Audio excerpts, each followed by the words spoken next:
आपके सामने एक सवाल लिखा हुआ है जो कि बार बार बोर्ड की परीक्षाओं में पूछा जाता है। तो आप इस क्वेश्चन को ध्यान से पढ़िएगा और सोल्व करने का प्रयास कीजिए। चलिएगा, अब हम इस क्वेश्चन को साथ में मिलकर सोल्व करते हैं। तो बच्चों, सवाल यह है कि एक चिड़िया 80 मीटर ऊंचे पेड़ पर बैठी हुई है।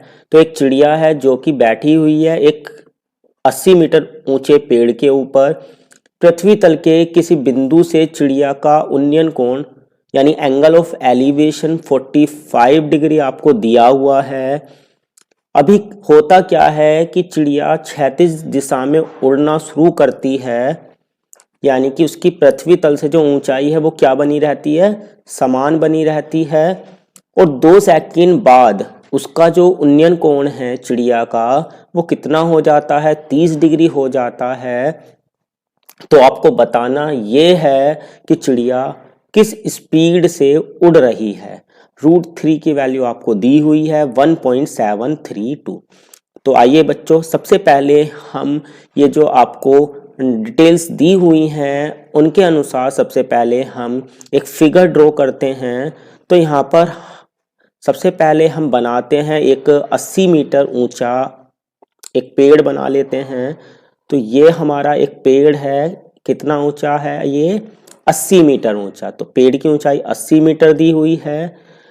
अभी पृथ्वी तल पर एक पॉइंट है, मान लीजिए ये आपका ए पॉइंट है, और यहाँ पर पेड़ की चोटी पर कौन बैठा हुआ है, एक चिड़िया बैठी हुई है। तो मान लीजिए ये पॉइंट बी है जहाँ पर चिड़िया बैठी हुई है। अब एंगल ए से जो चिड़िया है उसका एंगल ऑफ एलिवेशन जो है वो आपको दिया हुआ है 45 डिग्री। तो ये एंगल आपको दिया हुआ है कितना, 45 डिग्री। अब होता क्या है कि जो चिड़िया है वो यहाँ से उड़ती है और 2 सेकंड बाद उसका जो एंगल ऑफ एलिवेशन है वो 30 डिग्री हो जाता है। तो बच्चों, आपको ध्यान रखना है जब भी हम किसी चीज के पास जाते हैं तो जो एंगल होता है वो आपका क्या होता चला जाएगा, बढ़ता चला जाएगा। जैसे कि यहाँ पर ये एंगल अगर मान लीजिए 30 डिग्री है और जैसे ही हम पास आएंगे तो एंगल अभी क्या हो जाएगा, 30 से ज़्यादा हो जाएगा। और अगर और पास जाएंगे तो एंगल क्या होगा, और ज़्यादा बढ़ जाएगा। और अगर हम दूर जाते जाएंगे इससे तो एंगल क्या होता चला जाएगा, कम होता चला जाएगा।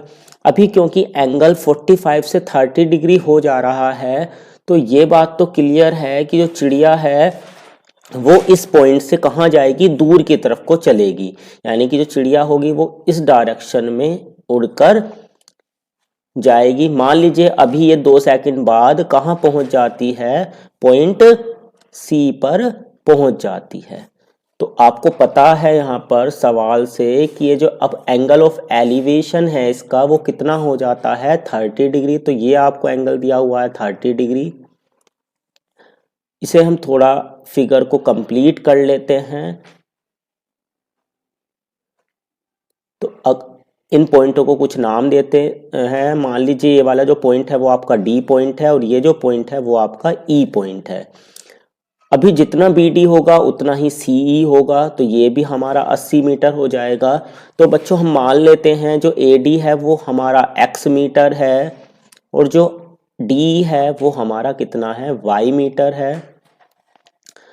अब हमें क्या करना है, ये पता लगाना है कि चिड़िया किस स्पीड से उड़ रही है। तो उसके लिए हमें ये पता लगाना पड़ेगा कि बी से सी तक की डिस्टेंस कितनी है, क्योंकि हमें मालूम है कि बी से सी तक जाने में चिड़िया को 2 सेकंड लग रहे हैं। तो अगर हमें बी से सी तक की डिस्टेंस यानी कि जो वाई है वो पता चल जाए तो हम फिर एक फॉर्मूला अप्लाई कर लेंगे जो आप जानते होंगे, चाल बराबर दूरी बटे समय, और उसकी सहायता से हम चिड़िया की चाल मालूम कर लेंगे। तो इसके लिए बच्चों सबसे पहले हम ट्राइंगल ए बी डी ले लेते हैं। तो जो त्रिभुज ए बी डी है उसमें हम लगा देते हैं tan वाला फॉर्मूला। तो tan बराबर होता है हमारा tan थीटा बराबर होता है किसके, लंब बटे आधार के। इस ट्राइंगल में आपको थीटा की वैल्यू कितनी दी हुई है 45 डिग्री, तो यहाँ पर रख देंगे हम 45 डिग्री।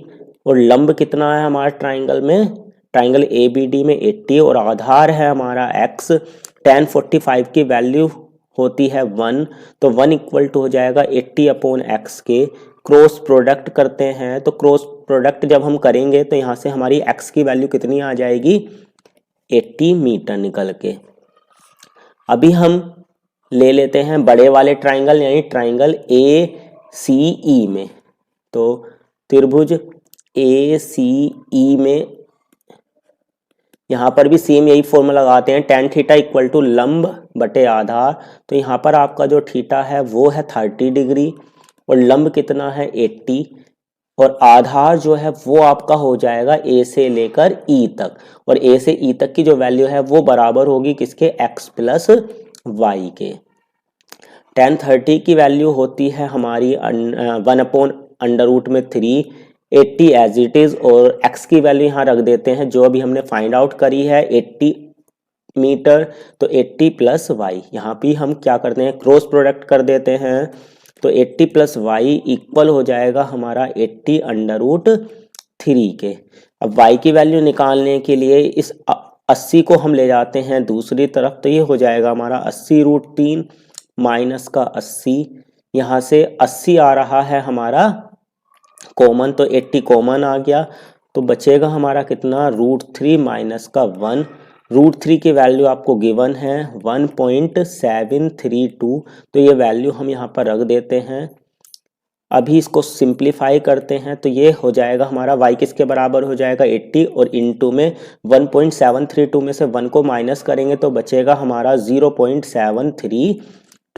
अभी इन दोनों की हम कर लेते हैं प्रोडक्ट 80 की 0.732 से। तो इसके लिए बच्चे हम करते क्या हैं, बिना पॉइंट के पहले मल्टीप्लाई कर लेंगे 80 की, यानी कि हम 732 से मल्टीप्लाई करेंगे, तो 8 के पहले करते हैं इससे, तो 8 दूनी 16, 16 का 6 हासिल लग गया हमारा 1, 8 दिया 24 और 1 25 हासिल लगे 2, 8 सत्ते 56, 56 और 2 58, और ये जो 0 है ये लगा देते हैं पीछे। अभी पॉइंट के बाद हमारी 3 डिजिट है, तो पॉइंट कहाँ आ जाएगा 8 और 5 के बीच में आ जाएगा, तो y की वैल्यू कितनी आ गई है हमारी 58.56 मीटर। अभी बच्चों हम यहाँ पर B से C तक के लिए क्या करेंगे, यानी कि बिंदु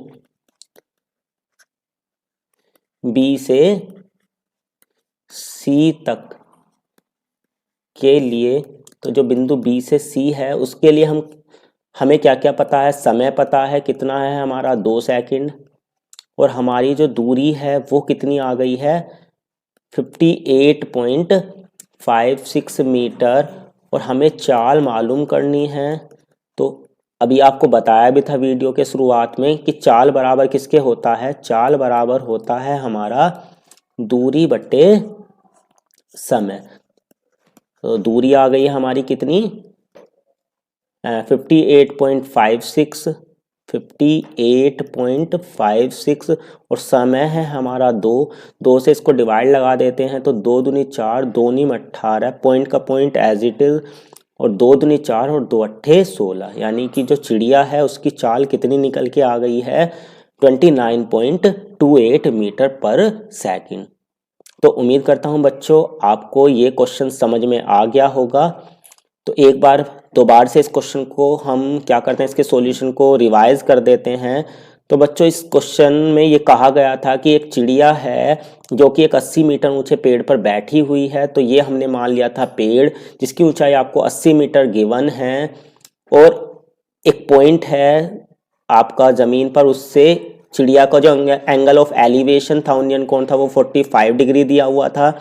अभी चिड़िया क्या करती है, क्षैतिज दिशा में उड़ती है और 2 सेकंड बाद उसका जो एंगल ऑफ एलिवेशन है वो 30 डिग्री हो जाता है। तो हमने मान लिया था कि वो बी से कहाँ पर पहुंच गई, सी पर, और उसका जो ये एंगल ऑफ एलिवेशन है वो हो गया हमारा 30। अभी हमने यहाँ से इस फिगर को पूरा कर लिया था, तो ये अगर बी डी 80 है तो सी ई भी 80 हो जाएगी। ए डी को हमने x माना, डी ई को हमने मान लिया था y। अब सबसे पहले हमने छोटे वाला ट्राइंगल लिया, ट्राइंगल ए बी डी, और इसमें हमने tan थीटा का फॉर्मूला अप्लाई कर दिया लंब बटे आधार। थीटा की वैल्यू, लंब की और आधार की वैल्यू रख के हमने इसको सिंप्लीफाई किया और एक्स की वैल्यू हमारी आ गई 80 मीटर। इसी प्रकार अब हम बड़े वाले त्रिभुज ए सी ई में सेम फॉर्मूला अप्लाई करते हैं और यहाँ पर भी हम थीटा, लंब और आधार की वैल्यू रखकर इसको जो है सोल्व करते हैं। तो यहाँ से हमें सोल्व करने के बाद y की वैल्यू मिल जाती है 58.56 मीटर। अभी हम क्या करते हैं B से C तक के लिए, क्योंकि हमें समय भी मालूम है और जो दूरी है y वो भी हमें पता चल गई है, तो अब हमने बिंदु B से C तक के लिए समय, दूरी जो है लिख ली है और चाल हमें यहाँ पर फाइंड आउट करनी थी। तो हमने चाल बराबर दूरी बट्टे समय वाला फॉर्मूला लगाया और यहाँ से चाल पता कर ली।